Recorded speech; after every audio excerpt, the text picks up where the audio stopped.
दोस्तों, गीता में भगवान श्री कृष्ण ने एक अद्भुत बात कही है। योग कर्मसु कौशलम, अर्थात कर्म की कुशलता ही योग है। अब सवाल उठता है, योग का मतलब तो ध्यान, आसन, प्राणायाम होता है, तो कर्म की कुशलता कैसे योग बन गई? योग का असली अर्थ है जुड़ना, संतुलन बनाना। जब इंसान अपना हर काम पूरी निष्ठा, पूरी ईमानदारी और पूरे कौशल से करता है तो वही योग है। जैसे कोई छात्र परीक्षा की तैयारी करता है, अगर वह केवल रटकर पास होने के लिए पढ़ता है तो वह कर्म तो है पर योग नहीं।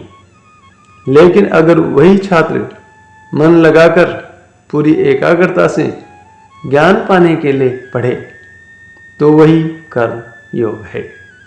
एक डॉक्टर ऑपरेशन करता है, अगर वह केवल पैसे कमाने के लिए करे तो वह काम अधूरा है। लेकिन अगर वह पूरी एकाग्रता, कौशल और सेवाभाव से करे तो वही कर्म की कुशलता है, वही योग है। इसका मतलब यह नहीं कि योग केवल मंदिर या जंगल में बैठकर साधना करने से होता है।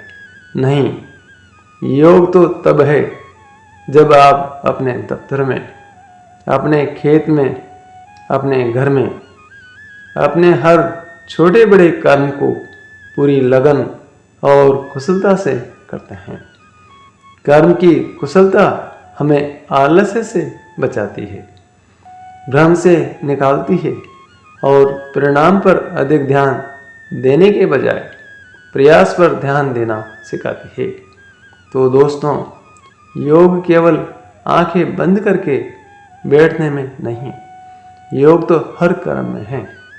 जब हम अपने काम को कौशल, लगन और निष्ठा से करते हैं तो वही कर्म योग बन जाता है। और यही गीता का संदेश है, कर्म की कुशलता ही योग है।